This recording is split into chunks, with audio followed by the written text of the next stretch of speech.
लेकिन जो ये कथा है ये हम आपको स्वर्ग में नहीं ले जाती, ये हम आपको कथा स्वर्ग जाने से बचा लेती है। क्यों? क्योंकि बंधु अगर हम आप स्वर्ग में जाएंगे तो स्वर्ग में जाकर फिर वहां से मृत्यु लोक में आना पड़ेगा, और मृत्यु लोक में आएंगे तो फिर वही दुख भोगना पड़ेगा। और ये जो अगर कथा सुन लेंगे तो बंधुओं कथा सुनने के बाद फिर मृत्यु लोक में जाना ही नहीं पड़ेगा, भगवान के चरणों में चले जाएंगे और वहां से दोबारा लौटकर आना ही नहीं है। इसीलिए ये जो मनुष्य का जीवन है बंधुओं, ये सूर्य दुर्लभ सदे ग्रंथ निगावा, ये देवताओं के लिए दुर्लभ है, देवता भी इसके लिए तरस रहे हैं। और इस कलयुग में भगवान के चरणों की भक्ति पाना केवल एक ही उपाय है। यही कलिकाल न साधन दूजा, जोग यज्ञ जप तप व्रत पूजा। इस कलयुग में बंधु दूसरा कोई साधन है ही नहीं, ना तो योग है ना तो यज्ञ है। क्योंकि योग जो होता है, पहले लोग योग करके भगवान के धाम में पहुंच जाते थे। योग का मतलब होता है, योग का मतलब जो आज रामदेव जी कराते हैं इसको नहीं कहते। योग का मतलब आत्मा का परमात्मा से मिलन हो जाता है, उसको योग कहा जाता है। तो बंधुओं आजकल तो पड़ोसी से मिलन हो नहीं पाता, परमात्मा से बहुत दूर की बात।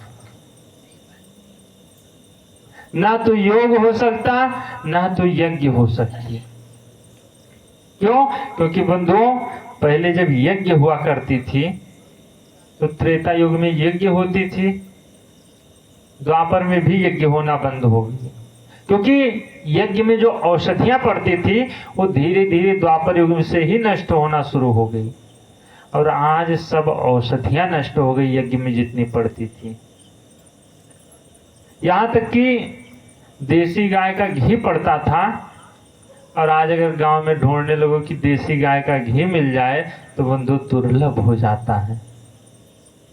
इसीलिए यज्ञ भी अब नहीं हो सकती। अगर जप करना चाहो कि हम जप करके भगवान के धाम पहुंच जाएं, तो बंधु अगर माला लेकर बैठ जाओ तो हुल जलूल बातें पहले आ जाती है, भगवान पता नहीं कहाँ चले जाएंगे। हाँ वैसे तो चाहे भगवान का नाम आ जाए, लेकिन अगर माला लेकर जप करने बैठ जाओ तो 20 साल पुरानी बात याद आने लगती है। 20 साल पहले हमको वो 2 थप्पड़ मारा था, उससे बदला लेना है। तो बंधुओं ये बातें पहले आने लगती है। ना तो जप हो सकता है ना तप के लिए शरीर बचा। पहले शरीर होता था कि खूब तपस्या करते थे, लोग जंगल में चले जाते थे, इतनी कठोर तपस्या करते थे कि भगवान मिल नहीं जाते थे, तब तक नहीं उठते थे। लेकिन आज अगर जंगल में चले जाओ, कुटिया बनाकर तपस्या करने चले जाओ, तो वहां वन विभाग वाले पहले आपकी कुटिया उजाड़ कर फेंकेंगे, बाबा कहीं कब्जा करने आ गए क्या। बंधु जंगल में आप कुटिया बनाकर तपस्या भी नहीं कर सकते। अगर पूजा करना चाहो, व्रत करना चाहो, तो बंधु आज कलयुग में व्रत भी होना मुश्किल हो गया। क्योंकि हमको लगता है व्रत ना रहो तब तो कम खाते होंगे, व्रत रहने पर खर्चा ज्यादा आ जाता है, कुछ ज्यादा खाने लगते हैं लोग। व्रत ना रहो तब तो कम से कम 2 टाइम भोजन होता है, लेकिन व्रत रहने लगो तो इधर से आओ तो कहीं मूंगफली का दाना खा लो, उधर से आओ साबूदाना खा लो, उधर से आओ काजू खा लो, यही सब खाते खाते दिन बीत जाता है। तो बंधुओं इसीलिए यही कलिकाल न साधन दूजा, जोग यज्ञ जप तप व्रत पूजा। जब कोई साधन नहीं तो क्या साधन है? केवल और केवल राम ही सो मेरी गाई, राम ही सो मेरी गाई, राम ही सो मेरी गाई, राम ही सो मेरी गाई, राम ही गुण सुनहि राम गुण गावहि हरि गुण गुण राम गुण गावहि। केवल और केवल राम ही गाइए और राम का ही स्मरण कीजिए, दूसरा कोई साधन है ही नहीं। और बंधुओं, ये जो भगवान की कथा है, इसको सुनने से होता क्या है, पहले ये तो समझ जाओ, फिर भगवान की कथा सुना जाए। ये जो भगवान की कथा है बंधुओं, इसको सुनने से भगवान मिल जाते हैं, केवल कथा सुनने से। कुछ लोग सोचेंगे कि कथा सुनने से होता क्या है, क्या कथा सुनने मात्र से मिल जाएंगे भगवान? अच्छा एक बात बताओ बंधुओं, अगर कोई गाली दे दे तो गाली सुनने से क्या होता है? क्रोध बढ़ जाता है, खूब भीड़ इकट्ठी हो जाती है। बंधुओं, जिस प्रकार गाली सुनने से क्रोध उत्पन्न हो जाता है, ठीक इसी प्रकार भगवान की कथा सुनने से भगवान की भक्ति उत्पन्न हो जाया करती है, केवल सुनने मात्र से। और ये जो भगवान की कथा है बंधुओं, ये कथा केवल मनुष्य ही नहीं सुनते, भगवान भी स्वयं आकर बैठकर अपनी कथा को सुना करते हैं। अपने चरित्र को भगवान भी बैठकर सुनते हैं। कुछ लोग सोचते हैं कि भगवान का ही चरित्र तो भगवान क्यों सुनते हैं? भाई भगवान का ही जब चरित्र है तो भगवान को तो सब पता है, फिर भगवान सुनेंगे क्यों? लेकिन बंधुओं, भगवान अपने चरित्र को इसलिए सुना करते हैं। एक बात बताओ, किसी का अगर ब्याह होता है तो जो कैसेट बनती है, सब लोग तो देखते हैं, खुश होते हैं, लेकिन सबसे ज्यादा प्रसन्न कौन होता है? जिसके विवाह की कैसेट होती है, वो जब देखता है तो सबसे ज्यादा प्रसन्न होता है। ठीक इसी प्रकार भगवान का चरित्र होता है, तो जब भगवान सुनते हैं तो वो सबसे ज्यादा प्रसन्न होते हैं। इसीलिए जहां भगवान की कथा होने लगती है, वहां भगवान स्वयं आ जाते हैं। एक बार नारद जी भगवान से पूछने लगे, प्रभु आपको जल्दी मिलते नहीं हो, अगर आपको पाना हो तो कहाँ मिलोगे? कभी जाते हैं देखते हैं वैकुंठ लोग, वहां भी नहीं मिलते हो, क्षीर सागर देखते हैं वहां भी नहीं मिलते हो, सोचते हैं चले गए होंगे हिमालय पर ऋषि मुनियों से मिलने, जब वहां हिमालय पर जाते हैं तो वहां भी नहीं मिलते हो, आखिर आप मिलोगे कहाँ? भगवान बोले, नारद नाहम वसामि वैकुंठे योगिनां हृदय नाचा। ना तो हम वैकुंठ में मिलेंगे, ना तो योगियों के हृदय में मिलेंगे। ना हम वसामि वैकुंठे योगिनां हृदय नाचा। नारद जी ने कहा, फिर कहाँ मिलोगे? बोले, मद्भक्त्या यत्र गायन्ति, जहां हमारे भक्त कथा गाएंगे, तत्र तिष्ठामि नारदा। नारद मैं वहीं बैठा आपको मिलूंगा। और बंधुओं, भगवान स्वयं आते हैं कथा सुनने। भगवान ही नहीं, यहाँ तक कि तुलसीदास जी कहते हैं कि जीवन मुक्ति महामुनि जीवो, जीवन मुक्ति महामुनि जीवो, जीवन मुक्ति महामुनि जीवो, जीवन मुक्ति महामुनि जीवो, हरि गुण सुनहि निरंतर देव, हरि गुण सुनहि निरंतर देहु। जो जीवात्मा जीवन मुक्त हो गई, जिनका अब जन्म ही नहीं होना है, जो मोक्ष में विचरण कर रहे हैं, जीवन मुक्त महामुनि जीव, हरि गुण सुनहि निरंतर देव। भगवान का गुणगान वो भी निरंतर आकर सुनती रहती हैं।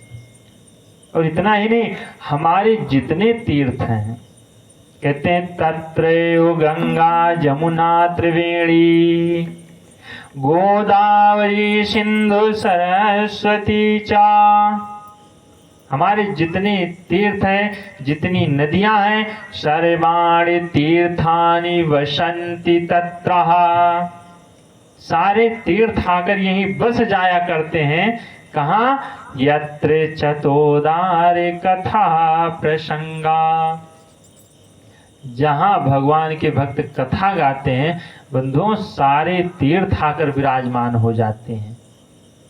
आप लोगों को खुद अनुभव होने लगेगा कि आज यहाँ का वातावरण कुछ और है, 3-4 दिन बाद जब कथा शुरू हो जाएगी बढ़िया से, तो यहाँ का वातावरण देखोगे कुछ बदला बदला लगेगा। और इसके बाद जब कथा समाप्त हो जाएगी, भंडारा हो जाएगा, इसके बाद जब आओगे तो देखोगे लगेगा यहाँ से कुछ गायब है, सोना लगेगा। और क्या सोना लगेगा?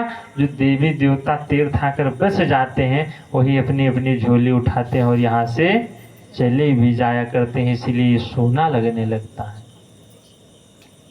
और बंधुओं, ये अगर मानव जीवन मिला है तो मानव जीवन मिला क्यों? गोस्वामी बाबा कहते हैं कि देह धरे कर यहाँ फल भाई, देह धरे काया फल भाई, देह धरे कर यहाँ फल भाई, देह धरे कर या फल भाई, भजिय राम सब काम बिहाई, भजिय राम सब काम बिहाई। केवल और केवल शरीर मिलने का यही फल है बंधु, भजिय राम सब काम बिहाई।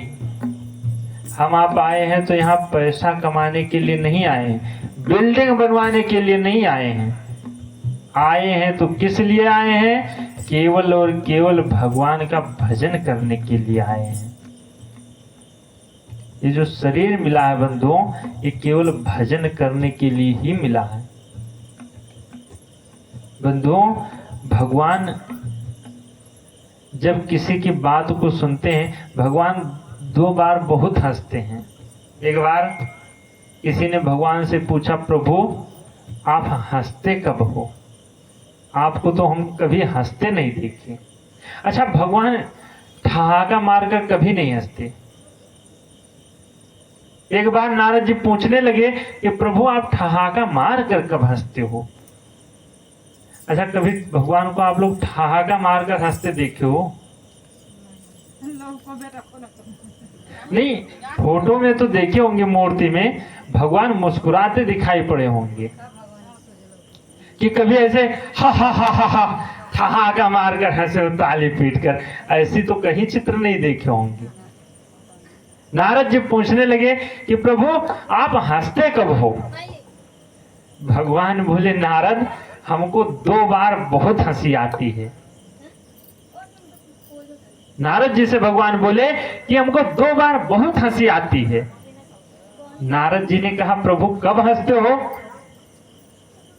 भगवान बोले, जब हम किसी के ऊपर कुदृष्टि डालते हैं, किसी को हम ये सोच लेते हैं कि अब इसको बर्बाद करके ही रहूंगा, उस आदमी के जब सारे सुख छीनने लगते हैं और कोई पहुंचता है, कहता है भैया तुम चिंता मत करो मैं हूं, तब हमको बहुत हंसी आती है कि जिसको मैं बर्बाद करने चला और ये बचा सकता है। और दूसरा कब हंसता हूं? जब कभी जमीन में किसी का झगड़ा होता है, जमीन नपने लगती है, वो कहता है ये मेरा है, ये मेरा है, तब हमको बहुत हंसी आती है कि ये जमीन ये मेरा है कहने वाले पता नहीं कितने आए और नाप कर चले गए, और तुम भी आए हो कह रहे हो ये मेरा है, चले जाओगे, ऐसे जमीन यही की यही रह जाएगी।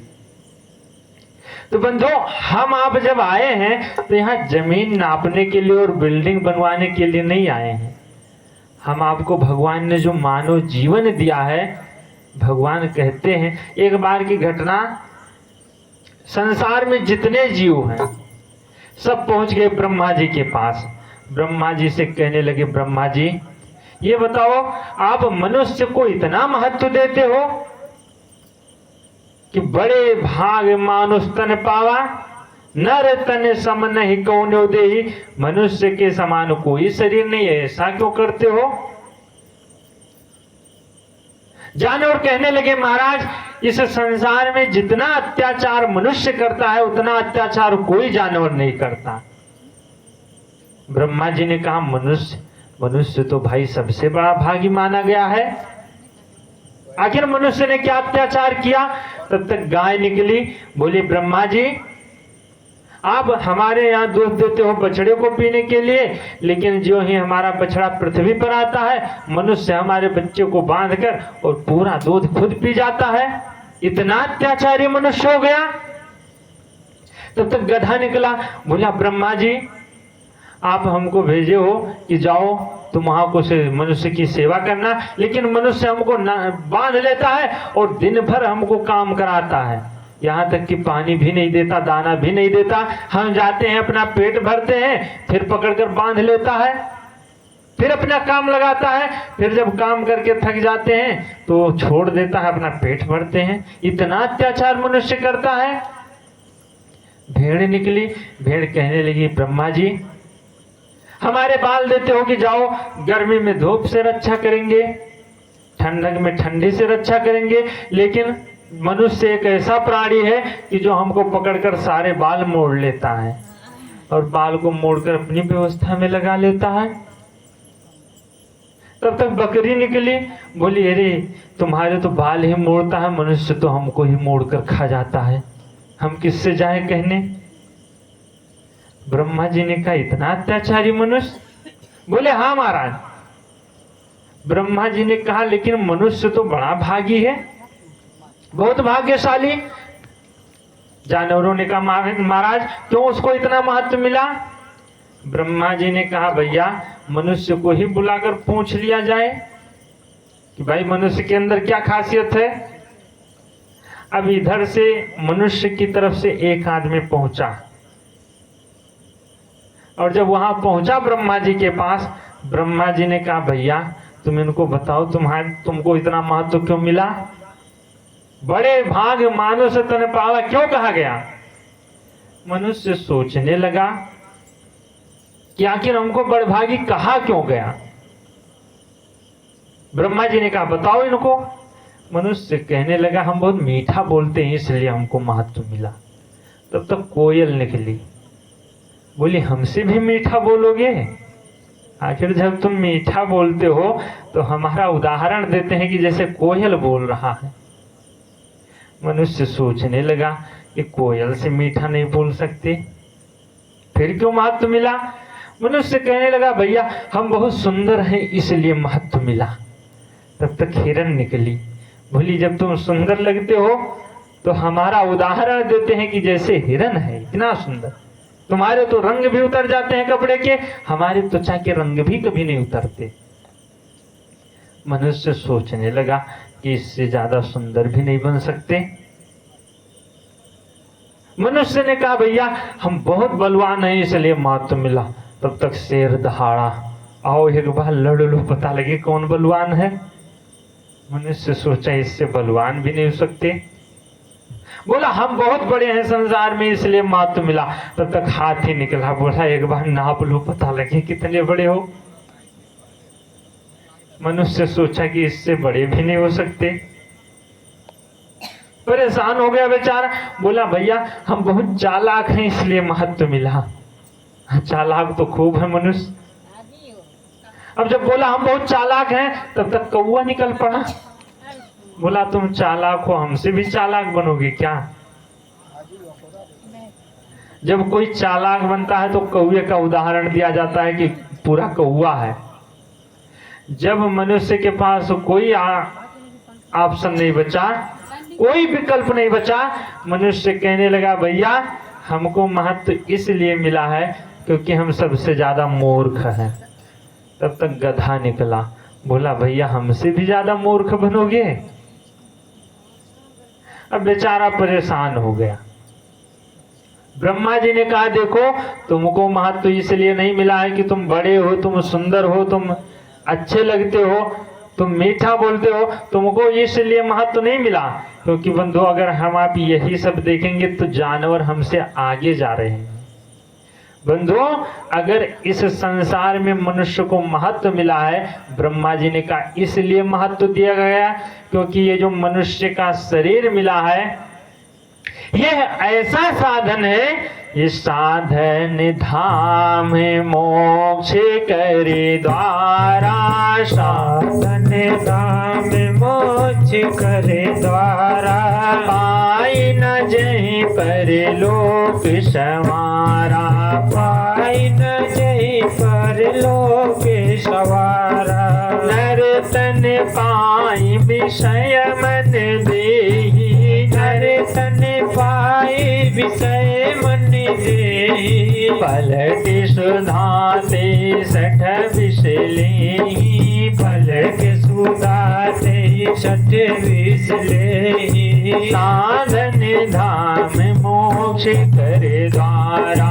साधन धाम मोक्ष कर द्वारा। ब्रह्मा जी ने कहा ये जो मनुष्य का शरीर है एक ऐसा साधन है कि ये मोक्ष के द्वार तक पहुंचा सकता है।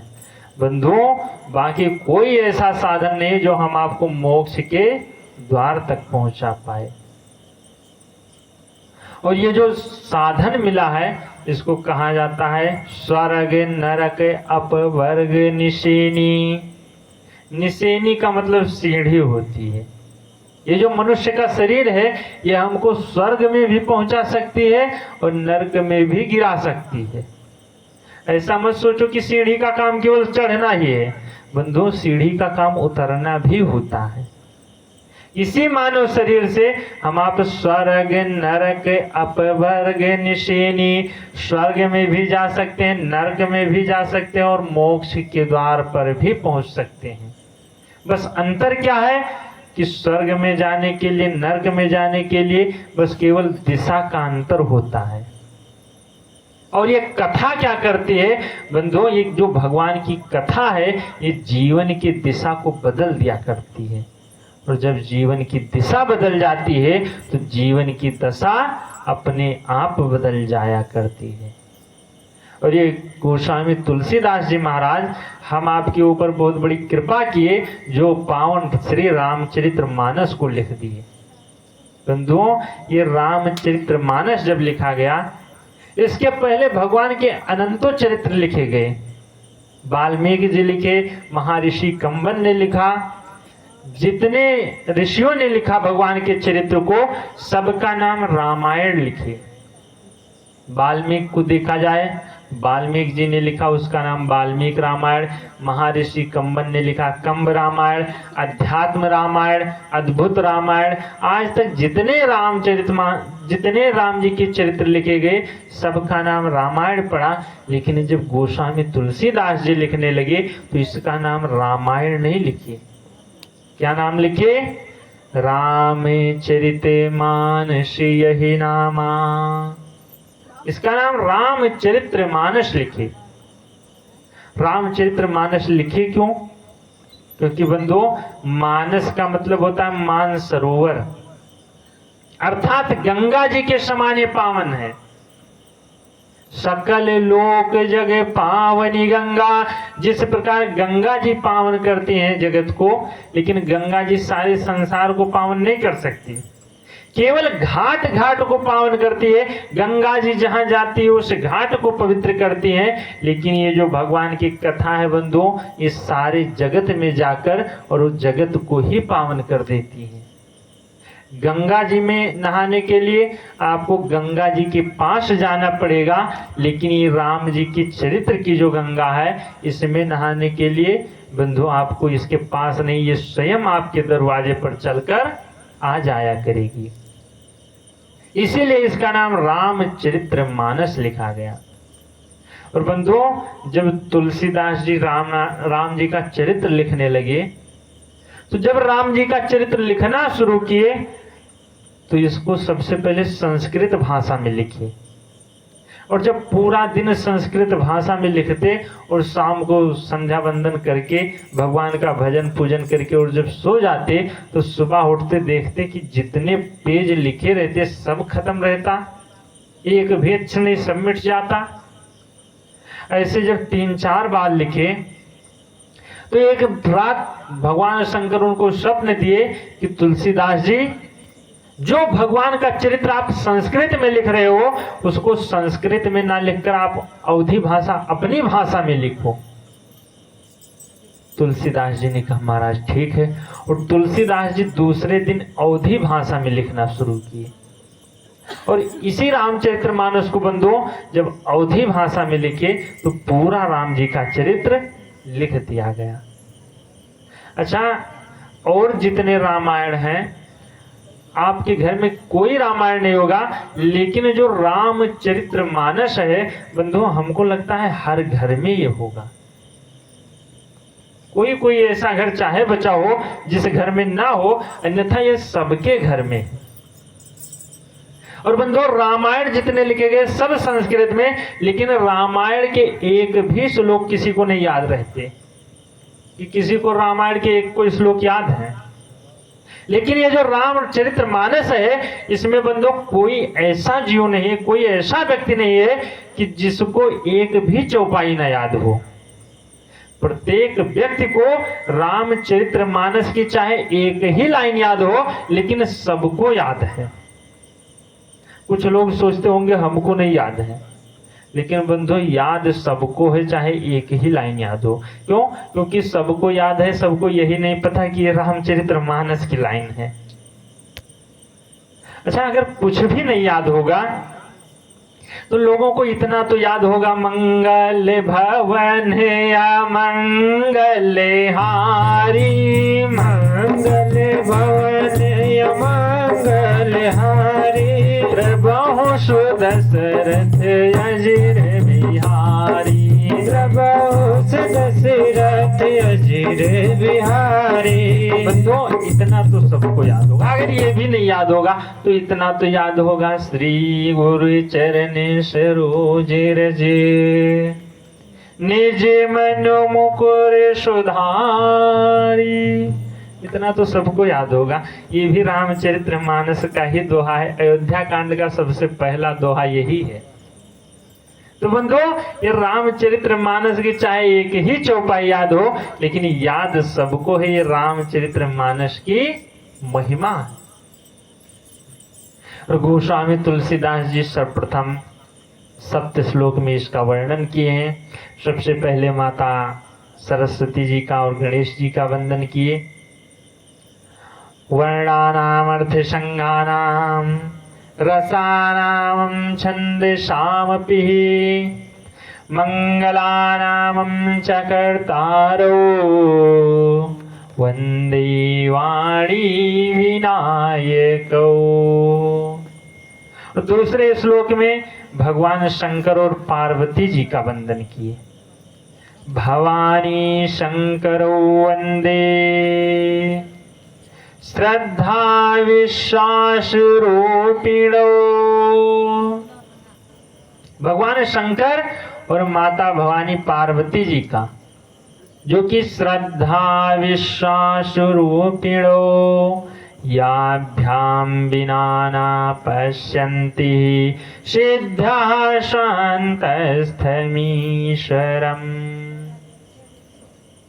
और तीसरे लाइन में बंधुओं, तीसरे श्लोक में गुरु की वंदना की। वंदे बोधमयं नित्यं गुरुं शंकर रूपिणो। जो शंकर जी साक्षात गुरु के ही स्वरूप हैं, ऐसे भगवान शंकर के गुरु को यमाश्रितो हि वक्रो अपि चंद्रः सर्वत्र वंध्यते। तुलसीदास जी बता रहे हैं कि गुरु कैसा होना चाहिए। जैसे शंकर जी हैं बंधुओं, चंद्रमा टेढ़ा मेढ़ा कलंकित घटने बढ़ने वाला, अनेकों दोष हैं चंद्रमा के अंदर, लेकिन फिर भी इसकी पूजा की जाती है। क्यों? क्योंकि भगवान शंकर इसको अपने सिर पर बैठा लिए हैं। ठीक इसी प्रकार जो गुरु होता है बंधुओं, शिष्य कितना भी दुष्ट हो, कितना भी लुच्चा लफंगा हो, अगर गुरु के शरण में आ जाए और पूजनीय हो जाए, उसी को गुरु कहा जाता है। और अगले श्लोक में भगवान सीताराम जी का वंदन किए हैं। सीताराम गुणग्राम पुण्यारण्य विहारिणो यमाश्रितो हि वक्रोऽपि वंदे विशुद्ध विज्ञानो कपीश्वरे कवीश्वरो। अगले श्लोक में माता सीता जी की वंदना किए। उद्भव स्थित संहारे कारणीम क्लेशहारिणीम सर्वश्रेष्ठकरीं सीतां नतोऽहं राम वल्लभाम। अगले श्लोक में भगवान श्री हरि की वंदना किए। यन्मायावशिवर्ति विश्वमखिलम् ब्रह्मादिदेवासुरा यत्सत्त्वादिमृषयो भाति सकलं रज्जो यथा हीरभ्रमः यत्पादप्लवमेकमेव हि भवाम्भोधिस्थिरसावताम् वन्देऽहं तं शेषकारणे परं रामाख्यमीशं हरिम्। और लास्ट श्लोक में तुलसीदास जी बताए हैं कि इस रामचरित्र मानस को कहाँ से लिखे और किस लिए लिखे हैं। कहाँ से लिखे? नाना पुराण निगमागम सम्मतम यद। बंधुओं, ये एक पुराण की कथा नहीं है। इस रामचरित्र मानस में अनेकों पुराणों की कथा दिए हैं। नाना पुराण निगमागम सम्मतम यद। और बंधुओं, आरती में भी दिए हैं कि छो शास्त्र सब ग्रंथ निकोरस। ये छो शास्त्र और सभी ग्रंथों का ये जो रामचरितमानस है, ये सबका सार है। गोस्वामी बाबा कहते रामायणे निगदितम क्वचिद्यंतो अपि। और अनेकों जो राम जी के चरित्र लिखे गए उसमें से हम लाकर और इस रामचरितमानस में रख दिए। किसी ने पूछा बाबा इतनी मेहनत क्यों की, इसको लाकर लिखे क्यों? कोई तुम्हारे रामचरितमानस को पढ़ेगा भी नहीं, अवधी भाषा में, टूटी फूटी भाषा में लिखे हो। तुलसीदास जी ने कहा भैया इस कथा को हम किसी के लिए नहीं लिखे हैं। बोला फिर क्यों लिखे? तुलसीदास जी ने कहा शांता सुखाय तुलसी रघुनाथ गाथा। इस कथा को हम लिखे हैं तो केवल अपने सुख के लिए लिखे हैं। शांता सुखाय। बंधुओं, ये भगवान की कथा अगर कोई करता है या फिर गाता है तो केवल और केवल अपने सुख के लिए। जैसे आप सब लोग आए हो, कथा में बैठे हो, कथा सुन रहे हो, तो अगर सोचो कि हम अपने परिवार को इसको दे दें तो बंधुओं पैसा कमाकर आप परिवार को दे सकते हो, लेकिन ये भगवान की कथा कभी आप परिवार को नहीं दे सकते। आप जो कुछ सत्संग सुनोगे अगर सोचो कि हम परिवार को दे दें तो बंधुओं परिवार को नहीं दे सकते। आप घर बनाए हो, पैसा कमाए हो, अगर सोचो कि हम अपने लिए रख लें तो बंधुओं खुद कभी नहीं रख सकते, उसको अपने परिवार को ही देकर जाना होगा। लेकिन पूरा जीवन तो हम आप परिवार के लिए करते हैं और कुछ दिन के लिए अपने लिए भी कुछ कमाई कर लेना चाहिए। अन्यथा ये जो मानव जीवन मिला है बंधुओं, ये भगवान हम आपको उपहार दिए हैं। कबहु करी करुणा निर्देहि, भगवान उपहार के रूप में दिए हैं कि जाओ तुम भगवान का भजन करना, हमारा ध्यान करना, तुम्हारा कल्याण हो जाएगा। हम आप वहां से आए, भगवान माँ के गर्भ में उल्टा लटका दिए, उल्टा लटका है सबको। हम आप भगवान से प्रार्थना किए कि प्रभु एक बार इस गर्भ से निकाल दो, दोबारा हम इसमें नहीं आएंगे। हम केवल आपका भजन पूजन करके और उसी में रहेंगे और हम कल्याण कर लेंगे। भगवान फिर कृपा किए, हम आपको निकाल दिए। लेकिन जो ही हम आप पृथ्वी पर गिरे, बंधु जब बच्चा पैदा होता है तो सबसे पहले वो रोना शुरू करता है। अच्छा, बच्चा जब रोता भी है तो जैसे 1 साल का बच्चा रोता है वैसे नहीं रोता, वो काह काह करके रोता है। और तुलसीदास जी कहते हैं काह काह करी रोवन लागा। जो ही बालक पृथ्वी पर आता है, काह काह करी रोवन लागा, वो काह काह करता है कि हम कहां से कहां आ गए। और जब काह काह करता है तो माता कहीं भूख यही लागा। माता तो कहती है इसको भूख लग गई, लेकिन उसको भूख नहीं लगती, वो भगवान से बात कर रहा होता है और यहाँ आकर माया में लिपट जाता है। और जब माया में लिपट जाता है, बच्चा तो सोच रहा था कि भगवान ही हमारे माता पिता हैं, त्वमेव माता च पिता त्वमेव। लेकिन जब यहाँ संसार में आता है तो भगवान को लोग भूलकर माता पिता कहते हैं, भैया ये तुम्हारी माता है, ये तुम्हारे पिता है। यही संसार में ही उसकी पूरी दुनिया बन जाती है। और बंधु जब संसार में पूरी दुनिया बन जाती है तो दोबारा संसार से जाना भी नहीं चाहता। अच्छा बताओ, कोई संसार से जाना चाहता है? जोर से बोलो, अगर कोई जाना चाहता हो तो। अभी अगर पड़ोसी कह दे कि चाहो तो मर जाओ, तो वो तो एक बार कहेगा, आप 1000 गाली देना शुरू कर दोगी।